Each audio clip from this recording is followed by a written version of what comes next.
आणि आता पाहूया टॉप 9 मोठ्या बातम्या।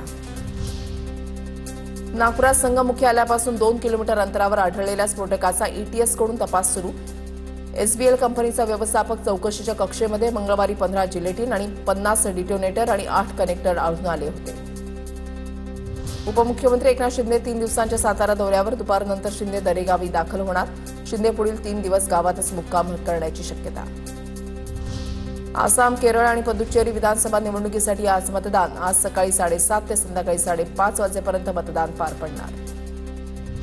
मस्साजोगच्या सरपंच पदाच्या पोटनिवडणुकीसाठी दिवंगत सरपंच संतोष देशमुख यांच्या पत्नी अश्विनी देशमुख अर्ज दाखल करणार। अश्विनी देशमुख सरपंच पदासाठी आज सकाळी 11 वाजता उमेदवारी अर्ज दाखल करणार। Chhatrapati Shivaji Maharaj immersive multi dimensional म्युझियमचं आज नितीन गडकरींच्या हस्ते उद्घाटन होणार। छत्रपती शिवाजी महाराजांचा इतिहास उत्तर भारतामध्ये पोहोचवण्यासाठी म्युझियम दिल्लीमध्ये उभारलं। गोकुळ दूध संघाच्या पंचवार्षिक निवडणुकीवर टांगती तलवार कायम। दूध संस्था प्रतिनिधींची निवडणुका लवकर घेण्याची मागणी कोर्टानं फेटाळली। 1200 संस्था अपात्रतेचा निर्णय बाकी असताना निवडणुका कशा घेणार, कोर्टाची टिप्पणी।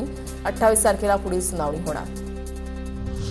राज्य सरकार कोकणातील कातळ शिल्पांवर आंतरराष्ट्रीय दर्जाचा माहितीपट तयार करणार। माहितीपट तयार करण्यास सांस्कृतिक कार्यमंत्री आशिष शेलारांकडून प्रशासकीय मान्यता। या माहितीपटासाठी 14.5 कोटींचा खर्च केला जाणार। महसूल विभागामध्ये आता 40 अधिकाऱ्यांवर कारवाईची प्रक्रिया सुरू। कलम 155चा गैरवापर करून फेरफार करणाऱ्या अधिकाऱ्यांवर कारवाई सुरू। पुणे विभागाच्या बाहेर अकार्यकारी पदावर बदली होणार। याआधी 15 अधिकारी सक्तीच्या रजेवर। नाशिकमधील नामांकित बहुराष्ट्रीय कंपनीमध्ये महिलांचे विनयभंग आणि अत्याचाराच्या घटना। आतापर्यंत 9 गुन्हे दाखल, 6 आरोपींना अटक। प्रकरणाचं गांभीर्य लक्षात घेऊन एसआयटी पथक स्थापन। पुढे येऊन इतरत्र पीडितांनी तक्रार दाखल करावी असं पोलिसांचं आवाहन।